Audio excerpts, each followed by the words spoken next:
Start it up.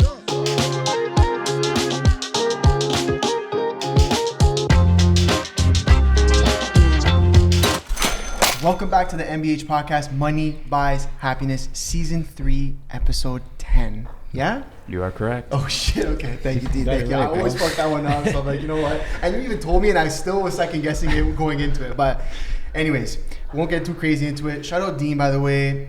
Always keeping us fucking moving on the back end. Gotta make sure we're blessed. Yeah, we're gonna get a cam for him soon. It's coming Season 4, but appreciate it. Yeah, man, it's all good. Listen, we're here, Four Corners. What's going on, bro? What is up, guys? How you doing, man? Good, man. Pleasure to have you here, yes. Yo, pleasure to be here. Pleasure to be outside. Always. always. The on, sun's the shining. nice I have not been in my house for more than 10 minutes at a time since like the weather turned. That's I'm what I loving like to hear, bro. That's the influence we need right now. Straight up. Gotta get outside, man. Yeah. Get outside. Yeah, Things are closed, but the world is still open. You can still get some air, get some exercise. It's up to you. Yeah, right? man. Yeah, Wise words off the bat. Love it. Listen, everyone knows you as Four Corners, but you go by Kirk as well. That's I mean, Kirk is my real name. Yep. I don't introduce myself as Four Corners. I think that's weird. Okay, sorry, my bad. Kirk. So, no. I mean, people call me all variations of it, but like, when I say hey, I'm like, hey, I'm Kirk, not hey, I'm Four Corners Raptors DJ, producer, artist. I don't do that. I just like, just throw Kirk. your whole IG bio when you introduce yourself. Yeah. Okay, well, Kirk, nice to have you here, man. Yeah, man. Good to be here. I've seen you over the years. I'm a huge Raptors fan. Anthony is as well. I used to go to the games almost religiously as well. And I know we spoke about me just checking you out throughout the game. I'm like, yo, this guy's having this guy's got the best fucking job. This guy's got the best job. He's just playing tracks, watching the Raptors, and everyone's showing him love. Let me put it like this. I love music. I love basketball. I get a chance to put them together and like actually do that as part of my world. There's nothing. There's nothing better. But like, how did this is gonna go way back now maybe? But how did you get that opportunity before we get into everything else? And how long you been doing it? I had to ask. It's the second question that everybody asks me usually. Second most popular question. The first being, do you know Drake? Yes, I know. Yes, I know Drake. We'll probably get there too. The second question is, how did I get the Raptors gig? So much so that I made a YouTube video about it because like, it's just such a thing. Yeah. Long story short, the Miami Heat had a DJ by the name of DJ Irie. He was the first team DJ as far as I know, but definitely the first NBA team DJ. Cool. And the brass from the Raptors saw him, went down to a game in Miami, saw him doing his thing, and were like, this is cool. Like the way this works into the game presentation is dope. This could probably work in Toronto, but who the fuck do we get? Because they're not in the scene. They don't know what's popping. They don't know who's out. But at the time, I used to do a lot of work with Roots Canada. Cool. And I used to DJ in their stores. And then they would have, when they had that massive Yorkville location, they don't have it anymore, but they used to have a really big location in Yorkville. And they would do licensed parties for like TIFF and just various sponsors and various things like that. I was playing a party for a wine company, like a wine tasting. Nice, okay. And the VP of marketing from MLSE, the company that owns the Raptors, was there, and she saw me, and she was one of the people that was in Miami. So she's like, oh shit. Okay. Slid me the card. And was just like really blown away by how I was playing all kinds of music together, like blending it. And she's like, shit. That's what we're looking for, because there's like people from all walks of life at games. It's not like a club. It's not like a specific party. It's literally kids to senior citizens. So you got to make everybody happy. So she was like, yo, the way you're doing it, that's sick. Would you be interested in DJing at the Raptors games? I was like, come on, man. Give me the pen. Where do I gotta sign? I'll fucking sign. I'll sign right now. No, so it was a process, and I had to harass her a bit and like make sure it wasn't just like a wine conversation. But worked it out, got the opportunity to give it a shot, and they were like, all right, cool, let's keep doing it. And then, okay, let's do it for this season. And then it just, they're okay, are you down to come back for the next season? And so on and so forth. I'm going into season number 17 right now. Damn. Yeah, yo. Okay. 17, that's crazy. Yeah, because I was going to say, like, I think like just from the earliest games that I can remember, like, you were there. Yeah, like, I'm in the dirt now since 05, bro. And the stadium has been bumping. Yeah, like, it's energy. It's a different kind of energy in there now. So that's what they saw that they were doing in Miami. And like now at this point, I was the second NBA DJ. Okay. At this point, almost every team has a DJ. Wow. Yeah, I feel like for sure. Because it works. It's such a, I mean, hip hop and basketball are married. Yes. And when you bring that live DJ element into any situation, much less a sporting event, it raises the energy, especially 100%. If it's done right. And then even like I've always wondered this, and now I get to ask you the question. Like, is that you playing like the little chants in the background? Oh, no. Okay, because I'm like, damn, if he's got to do that too, you know what? I have. When we play games, like the team does exhibition games abroad sometimes. So we'll usually do a couple games across Canada. Like we'll do Calgary or Edmonton or Vancouver or whatever. And then not last year. This time is all a blur right now. But the last time we had, right after we won the championship, we did some games in Japan. Yes. And all of those ones, I'm doing everything. So I'm doing all the defense and all those chants and the music. Damn. That shit's intense. I don't get to watch the game that much when I'm doing that. That's what I was going to say. But I have to watch it. But I can't watch it. You're like focused on the other things. Focused on the logistics of the game, not so much the enjoyment of the game. Whereas at home, of course, we have it all set up that there's somebody else that does those parts, and I play the actual music. Yeah, so you get the fun part. In between, I can just get ready for my next thing, and then I sit back and enjoy the game, and then all right, cool, boom, I'm back in. Yeah. Okay, so I'm curious, how long have you been an artist, DJ? Like, what got you into the world, that whole scene? Because it's a pretty interesting scene to be in. You know what's fucked up?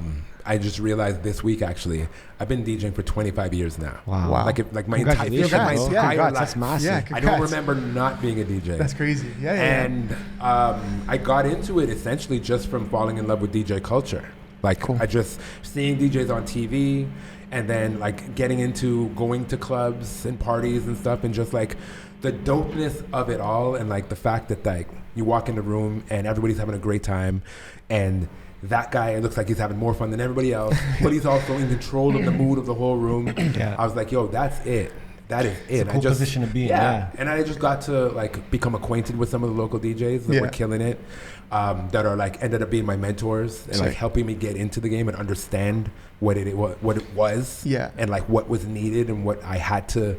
What dues I had to pay to get through that. Pretty cutthroat to get in there, right? Like we were talking off camera about residencies and stuff, and I know the work it takes. It was worse before. Yeah, it was worse before because when I started, it was like late 90s, early 2000s, and I was like the kid trying to like get on. Yeah. And back then you had to have records, like it was like physical vinyl records, and there's only so much of that to go around, like the new records that would come out. So you got to go to the record store every Thursday.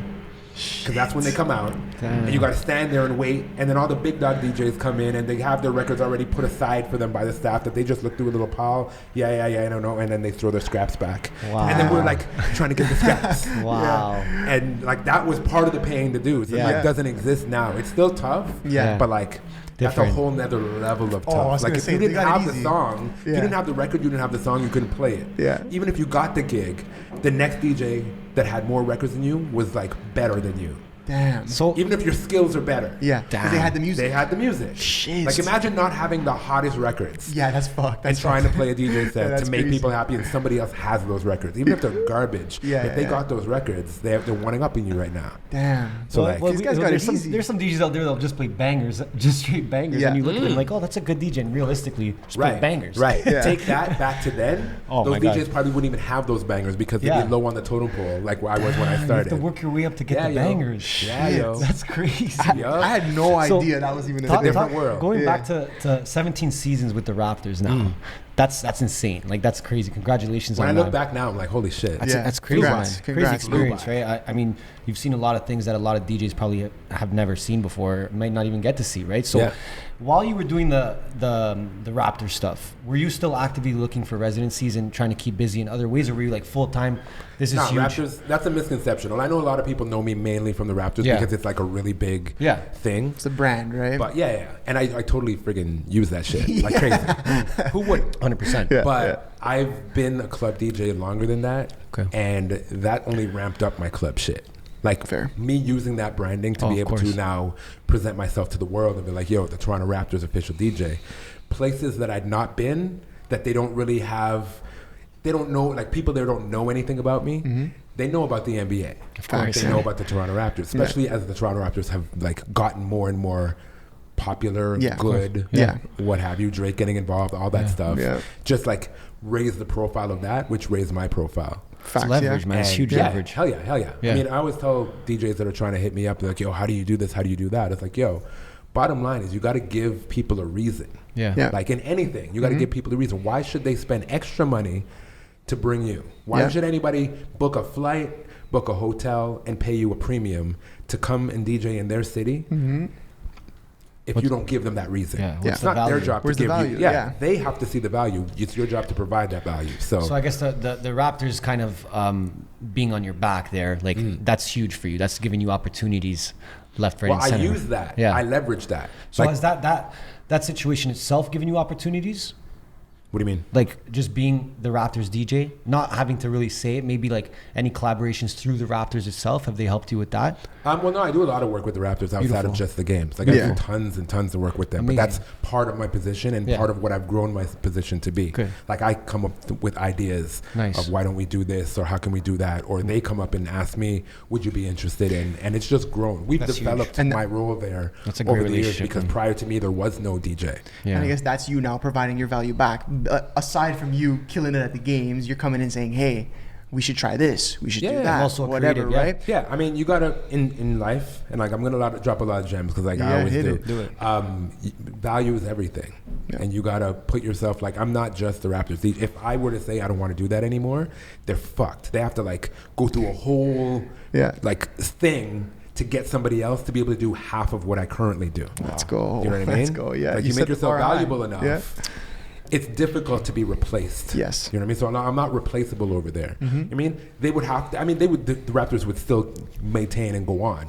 But it wouldn't be the same thing. And then it would take them a lot of work and like trust and effort to even find the right person and like groom them and what have you. You know what I mean? Versus what it is that I do. 100%. Already, it's clockwork. And we built it. And people know you though. Like at the end of the day, people know you there. Like, you know, and whether they know you in person or not, like when fans show up there who have never met you, they know 4KORNERS. For sure. They you walk into the stadium, you know the vibe. It's your personal brand, right? It's what you've been working on for. Right. And again, don't get me wrong. I'm not saying that like if I wasn't doing it anymore, people wouldn't go to the games anymore. I'm not that fucking No, but you're saying there's an effect there. But what I do is important to what's happening, and like the way that I do it has been created by me and a couple individuals that work there with me. Yes. And to fill these shoes would be very difficult. 100%. At this point, 17 years in, like that's tough. You know what I mean? That's tough. Yeah, and that's by design too. Like I always want to make sure that I'm like valued and valuable. Yeah. So that it's not just like this is from day one. I realized getting into this game, I'm not just ever trying to be the DJ. I'm 4KORNERS. Facts, yeah. So like you can replace a DJ with another DJ. There's only one 4KORNERS. Yeah. And like I work hard on making sure that that brand is strong enough that anything else is not going to be quite the same and people are going to notice. So touching on that brand, the name, I have to ask, where did it come from? A few reasons, but the main one is I always wanted to travel. Cool. Like my main goal when I first started DJing, after I realized, okay, cool, this is sick, I was like, but why are these guys all just playing in Toronto?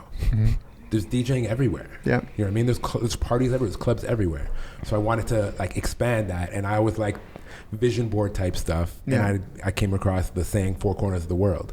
Yeah. And I was like, if I make my name that, I say it every day, it's got to happen. Yeah. You know what I mean? So that manifestation. Yeah, exactly. Yeah. So I did that and now I've been everywhere, dude. And so, okay, well then that was leading to my next question was, okay, so what are some of the coolest places that you've DJ'd or maybe thought you would never be, like just in general? There's tons of places that I thought I would never be. There's some that were like super on the hit list. Okay. But like, I don't know, some of my favorite places like Paris, Dubai, Marrakesh.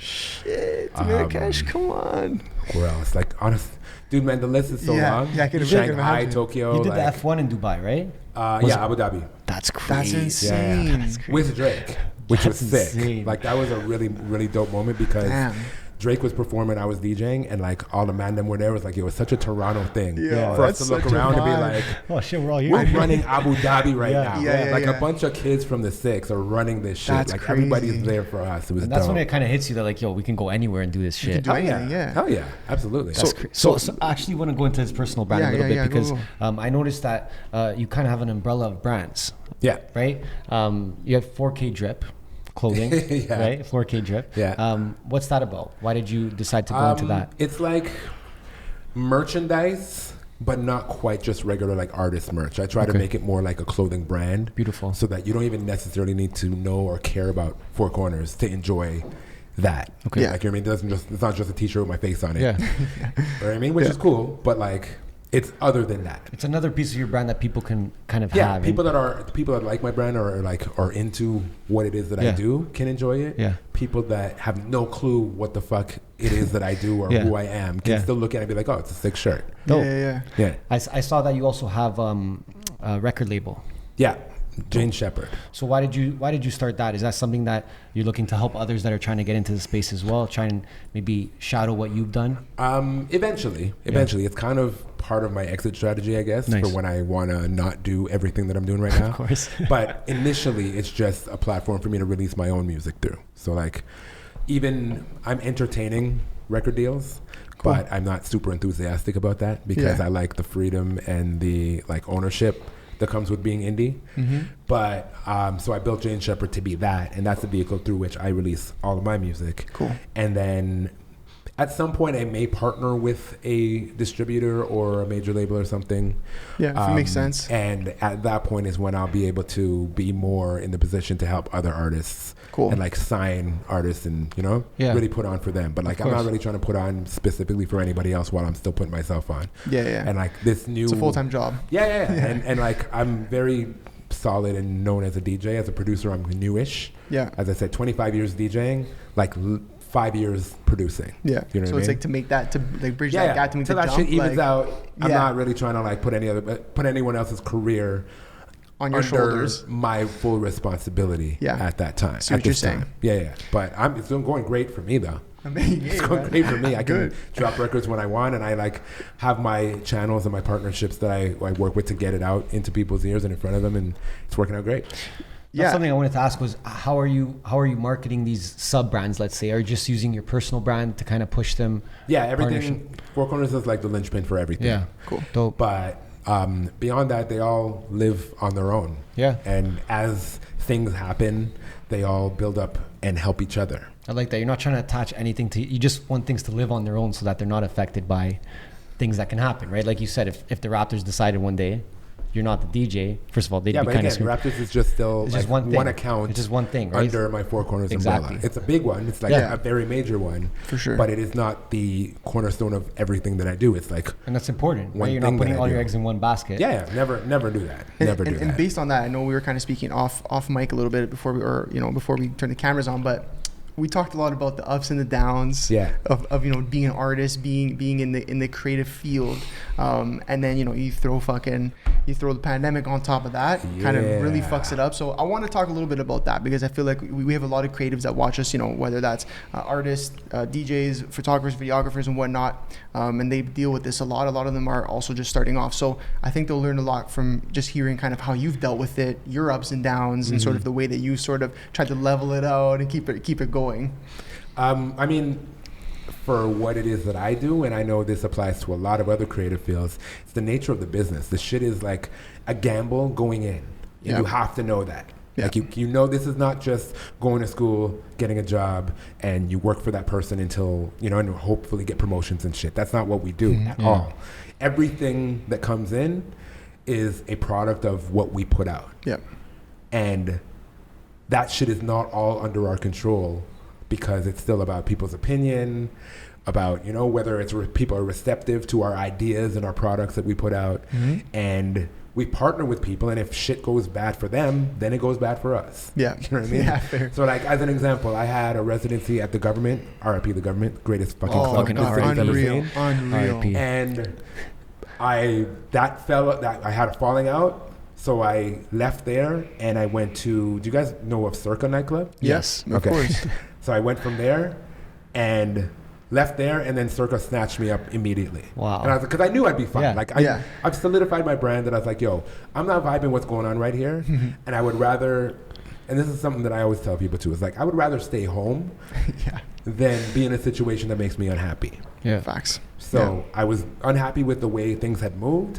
So I was like, I'm going to step away from that. I'll be okay. And then Tutu's Circa snatched me up. Boom. Just like that. Yeah. Circa was killing it. Yeah. And then Circa was not killing it. That's how it goes. Real quick. Yeah. You know what I mean? Because Circa was a big, for those who don't know, Circa nightclub was a gigantic mega club right in the heart of downtown, in the middle of the club district, which was a tough sell because it takes a certain amount of people for that to look and feel good. Yeah. Yes. And if you pull up there at 11:30, 12, and it's empty, you have a lot of options within walking distance, of course, to just go to. And like a lot of people would come early, oh, it's not full, and then bounce. Yeah. You know what I mean? Unless it was a big night, and we had some big nights for like, I had a great run there. And then it's just like I was saying earlier off mic. Yeah. Being a promoter, getting people to come to the same club every week is difficult because like you're selling them the same burger over and over again. It's like you gotta, you gotta put some cheese on it sometimes. You gotta, we got a new sauce. Like you gotta do something, and that all costs money. And when clubs are trying to balance their budgets, they can't always spend like that. So like it was awesome, and then it was not awesome, and we got to the point where it was like they were losing money. And that trickled down to the talent. Of course. And then they were like, it got to the point where like, oh man, we can't pay you this week, but we can pay you next week. And we're like, it's like the first thing they cut. Okay. Yeah. But and then the next week they came, oh man, so sorry, like next week for sure. And that happened twice, and me and my partner at the time were like, nah. Yeah, we're out. We're not. This is not a charity outfit here. I'm not here for fun. I'm not here for fun. Volunteer hours, You know what I mean? And also the club wasn't as awesome anymore because it wasn't packed like that. So I'm like, okay, we're gonna play the not so packed club for free. At least fill it up. Then you're just like, okay, I'm staying home. Way on the other side. Yeah, I'd rather stay home. I'd rather hang out with a girl. I'd rather watch TV. I'd rather go to sleep. Yeah. You know what I mean? Like, whatever the fuck. So, and then that was done. And then I was like, without a Saturday residency, and at the height of what I thought was the height of my career. Yeah. Because shit was fucking popping. Yeah. And then it super wasn't. And then just had to figure it out. And then some other situation eventually would always come along, or we'd do things to get ourselves in another position or whatever. And like, you got to weather those downs, because when you're up, you're up. And you feel like everything's great. That's why I said what I thought was the peak of my career. Yeah. Like at that time, I was like here, and then dipped all the way down, but little did I know I would go even higher than that after. And you have to be able to weather those ups and downs in this type of business. And this year, or this past, 15 months now? 15, 16 months, yeah. I didn't want to think about it. This is a very big valley. Yeah. Yes. The likes that we haven't seen, but there's been little peaks in between it that have given me, hope. And I know we're going to come out of it. I know I'm going to come out of it because I've done it already multiple times. Yeah, it's tough. That's the thing. You've had that kind of experience of being at the bottom, bouncing back. A lot of creatives and ones that listen to us too are like, they were just getting started. Yeah. You know what I mean? Oh, it's a tough one. The first rock bottom is just like, I'm done. The first one's tough. I remember the first ones too. Like, I think that one I just outlined, I think that was my first major down. Damn. That like everything was popping, and then it super wasn't, and I was like a really tough moment to be like, yo, do I even want to do this anymore? Damn. You know what I mean? Yeah. And I'm thankful that I just love it too much. Yeah. That even if I said I didn't want to do it, I was just always getting sucked back into it. Like if I'm not DJing at a club, I'm DJing at home just for fun. Straight up. Like, I'm always into music, and I'm always digging about new music, and always talking to people about music and trading with DJs and all that. And I'm a part of the culture. I'm just a part of it. You've kind of stapled yourself. You cemented yourself in the culture now, right? Like I feel like if you try to run, you're not going far. Well, no, I can't. Like I tell people all the time, it's not what I do, it's who I am at this point. So like, how can you not be yourself? Yeah, straight up. And so now, like, especially during a time like the one we're in, like what keeps you moving? Like what keeps you motivated, to kind of stay on course? Or I know you're saying we have hope that the city's going to come back. You know you can bounce, but what are some things you do, to keep your mindset just on that side of things? Like, hey, I'm going to bounce back from this. I mean, a few things. Number one, definitely just the knowledge that, the shit is up and down, and it's just going to go this way, and it's not going to kill everything that I do. The club business might not be the same as it was before. It might be even better. Who knows? Time will tell. Yeah, for sure. It's looking like it's going to be better. People are hella fucking ready. Oh, they're fired up. Yeah, people are pumped. We got like Trinity looking like it's fucking rebel. No, and I'm talking like globally. I'm looking at places that are opening up, and like whatever festivals. they're offering, people are in. Yeah. Like even if it's like something that's just like, okay, there's a DJ and you got to sit down. People are like, sign me up. Yeah, let's go. Let's go. So I have no doubt that as things gradually get back to like people, every person that was like, I'll go next week, they're going today. Yeah, sure. I mean, everyone's like, it's a little bit expensive. They're like, take my money. Yeah. Like the first day that they're like, yo, shit's open. Like, even if it's like just half open or half capacity, like they're gonna go hard. For the first while, we're gonna see an influx of people just like really, really needing to let loose and get out and be around people. Yes, which is awesome. Yeah. Other than that, like I said, I've been making music, and luckily I started pivoting my career towards more producer artist versus just club DJ. Nice. A couple years ago. Cool. So with clubs closing down, that didn't affect it as much because I was already doing something else. Like I'm already in the studio a lot, working on music, writing music, recording music, releasing music. So that ramped up a little bit actually. At first I was like, fuck, I don't know if I should release music at this time because there's no parties, there's no concerts. Like I was just getting going on like doing live shows that are not just club gigs, like actual concert type shit. For sure. And I was like, well, how do I present this music that I'm releasing?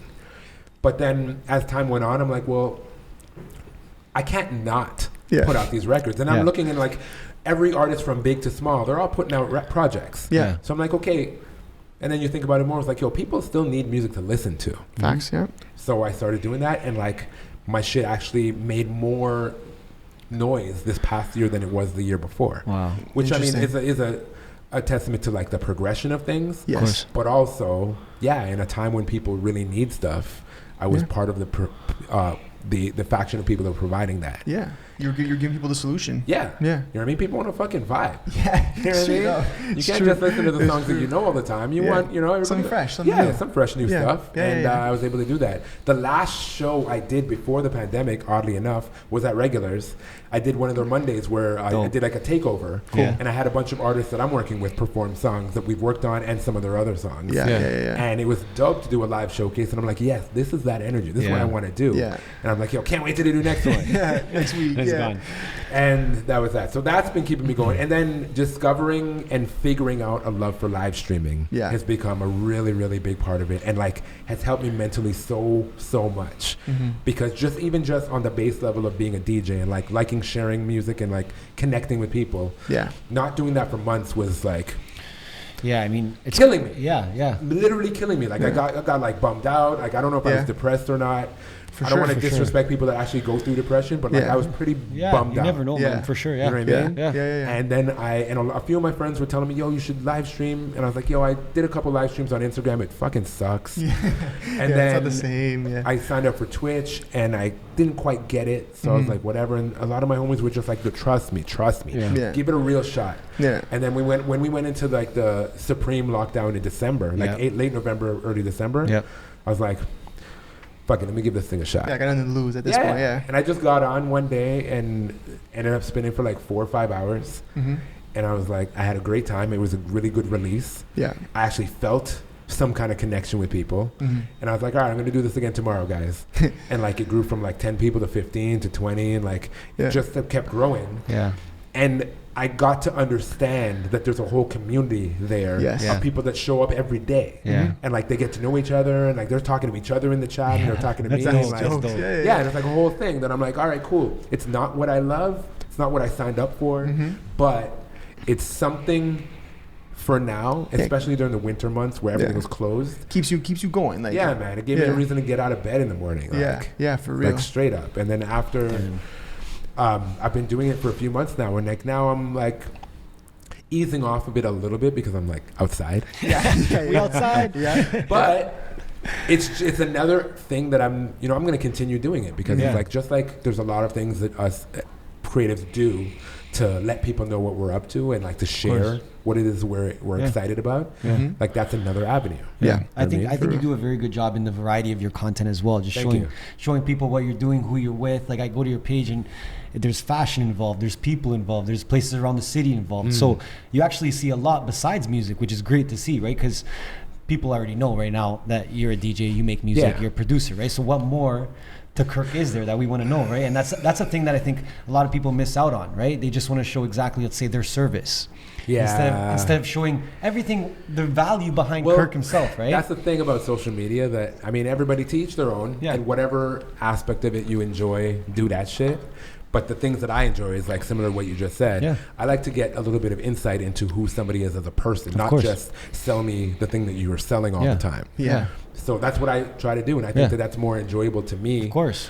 Even when I at the end of the day, I watch my own shit. I'm like, oh shit, that was a good day. And I'm sure you draw many more connections that way with your fan base or your audience when they get to see the actual real you, you know? And I think so. I hope so. Of course, I think that's a fact. I think we always preach that as well, just to showcase more of who you are, right? Because that's usually the difference factor, right? And, Yeah. and I think more people should showcase it. I think you do a great job in doing that. Appreciate that. Yeah, it's man. intentional. It's intentional. Love it's it. like I'm not trying to just sell you shit all the time. Like, Yeah. why would you care? I mean, they're sold. As an The audience. first time they're sold already, and then after Right. that, it's just like, It's You're like, just well, being what genuine. else? You're just being genuine. Yeah, You're but just what showing, else? Like, yeah. I'm a human being, so like, what else is there to Yeah. me beyond the fact that I make and play music? Of course. It's like we all have other interests. We all have Yes. parts of our personality It's that okay to might show not them. be apparent on stage. Yeah. Yes. You know what I mean? Like Yeah, you come yeah. to a game or you come see me at one of my shows, you don't know that I love eggnog, for Yeah. example. You know what I mean? Yeah. Like you wouldn't know that. And Damn, then, like, we would have had some for you, bro. no, I'm off that. I drank way too much eggnog this winter as I was inside. Eggnog and Bailey's, I was lit. Let's go. But good shit, though. I somewhere through spring, I was like, man, I got to get on my Yeah, healthy. yeah, So like yeah. I cut that shit out and Yeah. like just been focusing on trying to like look and feel better. and I respect the live streaming as well because for you, you're so used to physical, right? Like you're so used to being in a concert, It's being tough, being in a bro. club, right? So that's out of your comfort zone right away, Yeah. right? Like no matter what kind of person you are, very happy, very social, very passionate, it's still out of your comfort zone. You're not getting the same reactions back, right? So kudos to you for doing that. Is that something that you're still doing consistently and you plan to maybe even, let's say, as we get out of this pandemic? Yeah, the schedule is definitely going to change and it'll get lighter at times, but I think that it's an addition to what it is that I can offer. Just like as a DJ, not even as an artist, just as a DJ, we play parties, we upload mixes, we maybe do videos on Instagram or on YouTube. Yeah. I feel like live streaming is now in that mix of things that we can Yes, do and yeah. offer, and people can, like, it Yeah. might not be every day, but it'll be sometimes. You know what I mean? People are more used to it now too, Oh definitely. yeah. Oh yeah. I mean, I'd never watched anyone on Twitch before. Like I remember a few years ago, there was a super popular gamer named Ninja Yeah. that Yeah. He's doing Fortnite or something. I think. Drake Yeah. went on one time Yeah, and yeah. played Fortnite with him, Yeah. or Call of Duty. I can't remember Yeah. which. And that was my first like paying attention to what the fuck Damn. Twitch was Yeah, in general. what Because they're prior doing to there. that, I was like, yeah, gamers, I don't know. But then I saw, okay, this is a non-gamer getting involved. Mm-hmm. And Yep. I'm like, maybe there's more to it. And then I shrugged it off and kept living my life. Yeah. And then the pandemic came. And then when I dove in, I was like, yo, there are tons of people doing a lot of, like, it's not Different just shit here, gamers and yeah. DJs. There's Yeah. so much.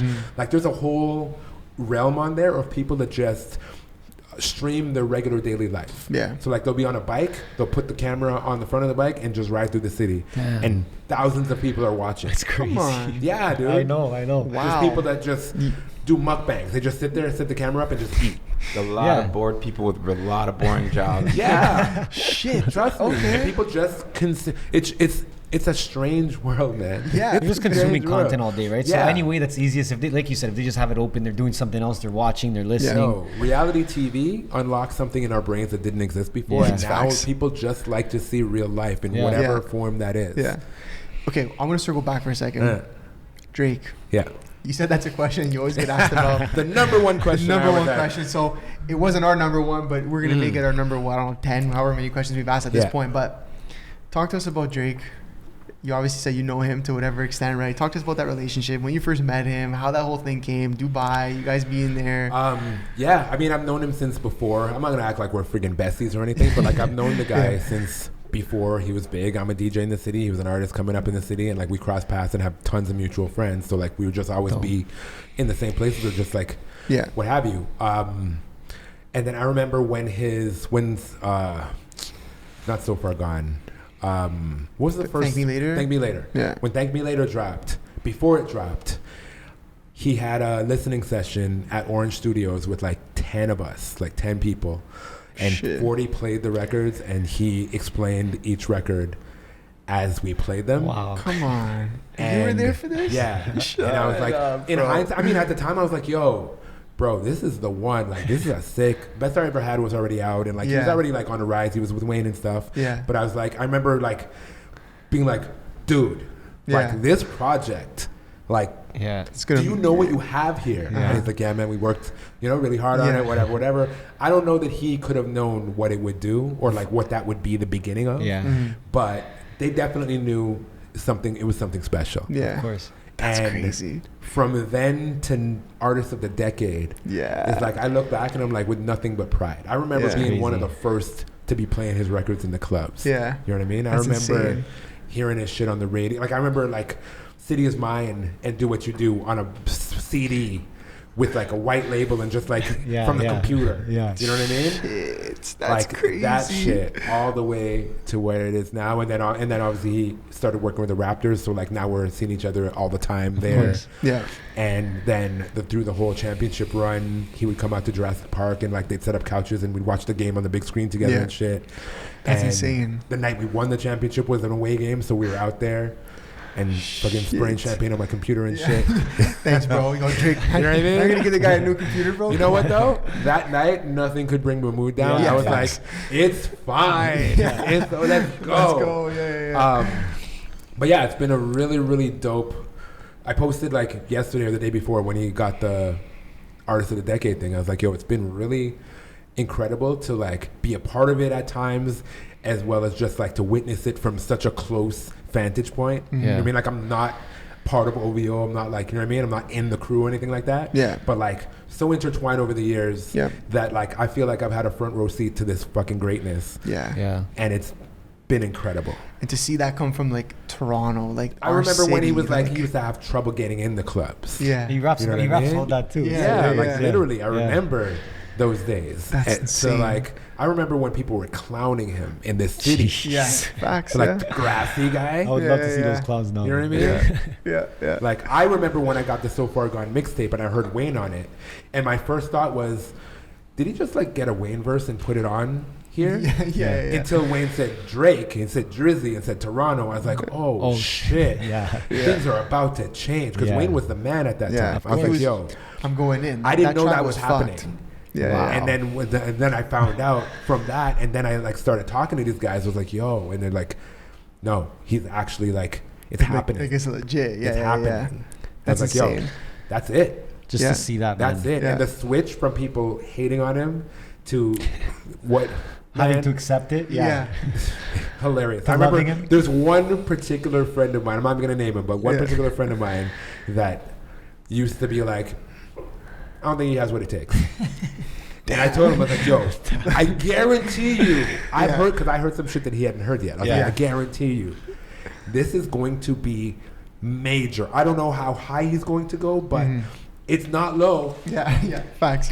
And he was from the like, city, he's like, I don't know, I don't see it. I think he's good, but like, I don't think he's that good. I don't think he's good enough. And I was like, all right, we'll have this conversation again. To this day, every time I see him, I was like, yo, remember that time you told me that Drake's not gonna make it? And he's like, fuck off. Yeah. No, But that's like true. I've been having that conversation with him, that second half of the conversation for like the last 10 years. Yeah. Every time I see him, hey man, Well, you're how you right. doing? You good? Remember that time you said? No, you're true. It went from like people clowning him to people accepting him to people just loving. Yeah. Like it was like So now he can't even walk these streets. No way. No. Oh, no my, shot. like Even in the disguise, they'll find out. Yeah. Yeah. It's true. And, It's hilarious. and what a big thing it did for the city, for creatives from the city, from the country. Honestly, like you can go that far. Like just and then you want to take it a step further, and this obviously, like you said, it really dives into your world. What he did for the Raptors, like and that. So it's like that shit was like you couldn't have written a better story. It happened. Yes. The Raptors were just getting better. Yeah. Drake was becoming the biggest artist in the world, and like it met right at that point. Yeah. And then both things just went all the way up. Yeah, exactly. It was amazing. He started dropping tracks, whatever. But it was just like hand in and then we hand. just kept going and going to the point where we won the championship. It's like it was insane. could not have written a better fairy tale. But damn, Orange Studios, like you were. That was the moment. I wish, dude, you had that a was GoPro like on your head. I wish. Yeah, bro. like, that was like before smartphones were good. Yeah. So was I it like, wish. Yeah, I mean, I'm sure we probably couldn't have videotaped it at that time anyway. But I wish I would have had like you know, when you walk around with like digital freaking cameras. like You had that and your phone because the phone videos sucked. Yeah. Like it would have been them times. Like this was like, when did that come out? 08, 09? Yeah. 08, Some shit like that. So it was like before it dropped. It was like Damn. maybe 4 or 5 months before it dropped. That's like a moment in history, bro. Yeah, like dude. that's like I was in that room, and it was like, Was that ever like motivation for you to kind of look at that and just be like, yo, this guy's taking over a whole country. I could do whatever the fuck I want. no, I had that before. Yeah. Yeah. I didn't feel, It didn't help you. Yeah. Didn't give you an No, extra. that wasn't. I mean, that was just like awesome. Other people see what we have going on here, but I've always seen what we've had here. Like, and it's not just him. He happens to be the artist of the decade, the biggest ever to come out of this country. Yeah. But We got The Weeknd, we got Bieber, we got friggin' Shawn Mendes, we got Jesse Reyes, we got Daniel Caesar. Like these are just some of the names. Alicia Cara. Like these are world class. And these are exactly. Within the last few years. Yeah, you know what I mean? This is not even counting the Cardinals and the Shot Clairs and you know what I mean? And if you want to take it outside of black music, there's like we've always had like Bryan Adams, Shania Twain, like Canada's had shit. But like as far as black music, it's newer. Yeah. You know what I mean? It started with Maestro. Yeah. And Mishi Me and you know what I mean? All of that up until now. But there's a lot of people that don't know about the stuff that came before Drake. It's like Drake was the beginning of it. It's like without Socrates and Cardinal. Yeah. But he always shows them love, though. Yeah, like, he does, always for shows sure. them love. Yeah, because he knows it was kind of his rise sort of came off the back of these guys too, right? I think everyone's opening doors for each other. I think it was like a year ago or a year and a half ago. He like even shouted out Sean Desmond, and that was the song that I fucked with. I love Sean Desmond. Sean's the best. I love that guy. Like so, he shouted him out, and I'm like, yeah, that's dope to see him paying respect to the people before him who maybe didn't reach the pinnacles that he did, but like was still able to say like, hey, these guys. You know what? We weren't ready yet. The internet wasn't what it is now. Yes. And Drake's rise is directly linked to the fact that the internet popped off around 2010-ish and blogs became the thing. Yes. And you know what I mean? The October's very own like all that ATF shit, like all that was on, it lived online. Bro, I used to like be on So that Far blog all the Gone time, was an online thing. Like if you got the CD, cool, but like it was online. Yeah, you can get online, and that's why everybody got it. If he was hand-to-handing those, it wouldn't have been that widespread. Facts. You know That's true. That's true. Everybody we're talking about before that, the internet wasn't there for them to distribute music like that and get out. You had to have a label. And like, you had to have a label and radio support. Yes. And if they didn't do their job, then it was like Cardinal Dangerous was the first thing that we had that was like that was the biggest song in the fucking world at that time. Yeah, it's true. You know what I mean? It's true. But it was with the help of Akon and his label that made that happen. Great song. The song, it wouldn't have been that without the song being that amazing.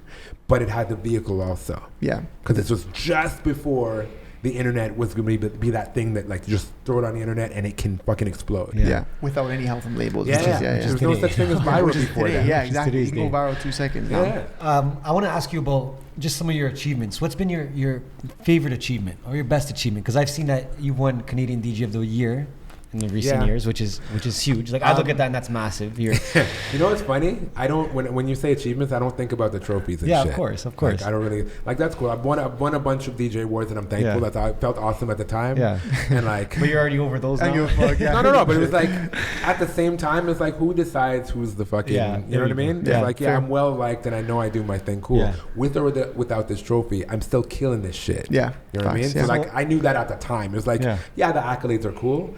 But I'm like, I don't need this for this to be happening. This is already happening. You know what I mean? I'm already global. I'm already playing all over the fucking world. And that's not because somebody said I'm good. That's because I put in the fucking work. Feel me? Facts. As far as the achievements, though, fulfillments, like just I think just places that I've been. Yeah, that's an achievement to me. It's like I've been able to like the thing that I set out to do, I've done. I'm doing. Yeah. Not currently. Not at the moment. It's okay. But in general, like, you know, I called myself 4KORNERS because I wanted to travel.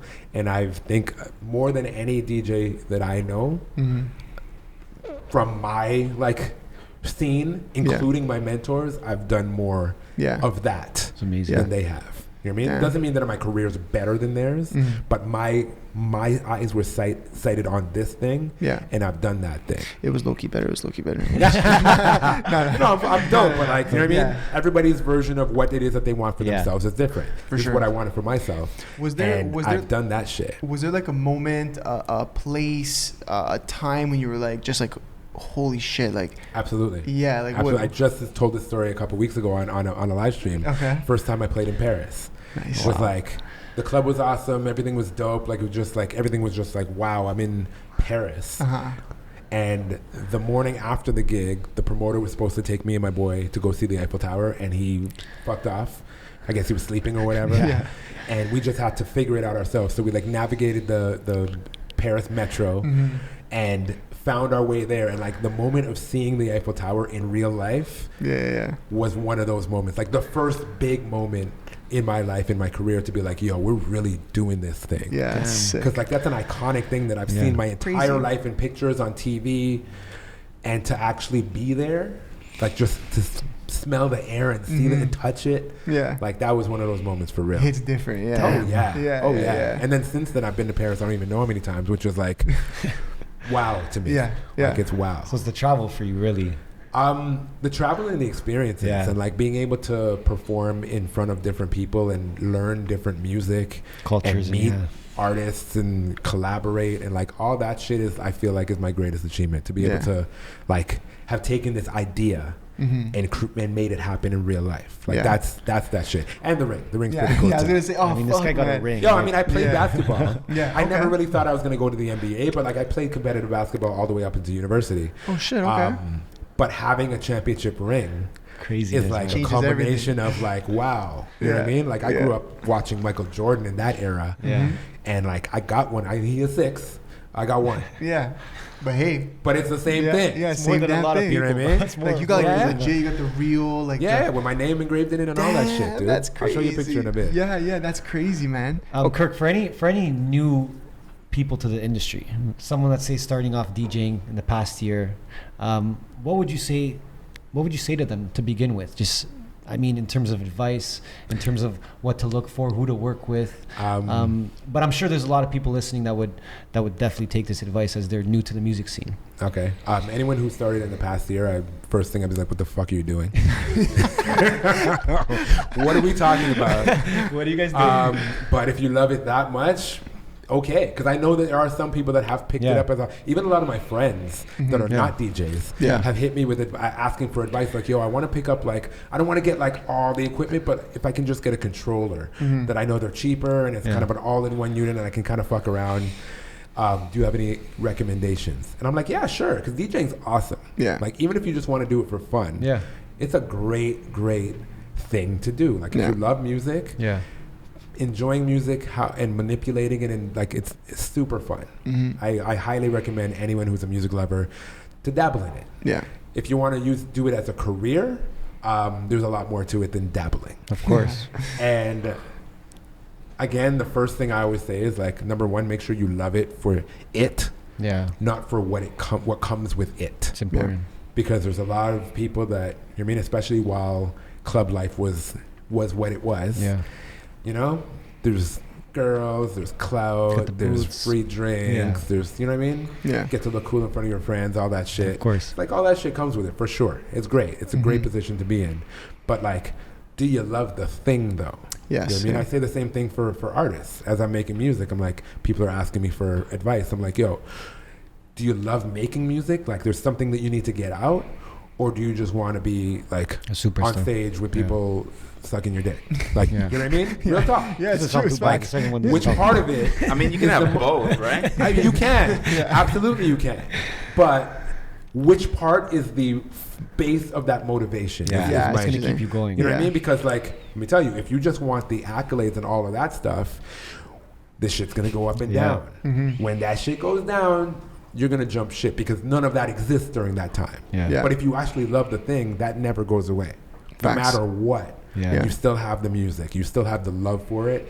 And you'll persevere because you can't not do it. You know what I mean? Well, it's like you said, now it's just it's a part of you now. It's just what you are. Exactly. Who you are. If you're doing it only for what comes with it, when what comes with it is not there, you're out. Yeah, it's true. You're gone, But if you're doing it for the love of the actual thing, you'll do it highs and lows, and you'll be able to benefit from what comes with it also. But not use that as a factor to keep going. Exactly. Like just like any business. Like if you start a business because you want to get rich, probably not going to be as successful as the person that starts a business because they have some kind of passion. Because that shit ain't easy. And when it gets tough, it's a lot easier to push through if you're really passionate about it. If you're just in it for the money and you're like, it's not making me money, you'll probably do something else. You're going to dip real fast. Real fucking quick. Okay, listen. We're the MBH podcast, Money Buys Happiness. Yes. When you hear Money Buys Happiness, what comes to mind? What do you think? To me, and it's very interesting. Like I saw the name of the podcast and I saw it. I've seen some episodes or whatever.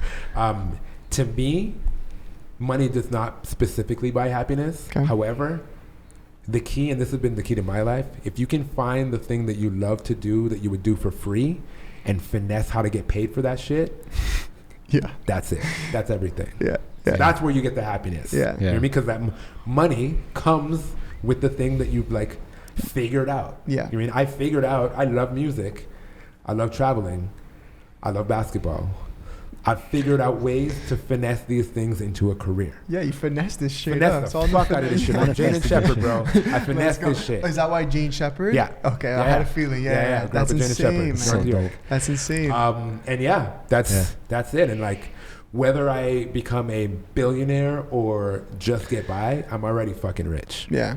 Dope. Jeez, that's my guy, dog. Jeez. Listen. Big facts, though. Big facts. Oh, wow. A lot of people have to hear that. Straight up. Listen, man, it's been a pleasure to have you here, straight up. We're going to be looking out for you, what you're doing in the next couple months, next couple years. I got a new record coming out on June 24th. Okay. Amazing. With my house music project called 401 West. It's a partnership with my guy, Ashton Adams. Cool. It's featuring an artist from Montreal by the name of Zach Zoya. Okay. Super excited about this record. Yeah. I mean, we put out a few records under this name already. We put out an EP last year that's doing really well. But this record is like, so excited about this. And a new EP we're working on. Nice. And some more Four Corners shit. Like, there's lots of music. I haven't released any music yet this year. Okay. Because we dropped the EP in November. And we just kind of been like... Just let it like... Yeah, I don't know. I've been live streaming a lot. I've been like, just in the house. Yeah. Just working on stuff. And like now that the weather is, we're looking outside, we're like, all right, it's time. Yeah, let's go. The time has come. It is upon us. So we're going to start dropping these records and fucking getting outside. Go, man. We're figuring out where and how we can present them. Where can everyone find you online if they want to check you out, hit you up? The hub for everything is 4korners.com. Beautiful. Like you'll find everything for it. Number 4, Corners with a K. And beyond that, like... at 4Korners on Instagram, /4Korners on Twitter, on Twitch. Let's go. It's all that. But 4Korners.com is where I send everybody because you can find everything there and links to all that. Cool. Beautiful. Cool. All right, bro. Man, it's been an absolute pleasure. We'll have you back on in a year, see yeah, where you're we'll at. bring the ring next time. We're out of this shit. Yes, I'll bring the ring next time. I'll bring the ring next time. All right, man. Appreciate it. Much love. Much We love. out. Dean? We are out.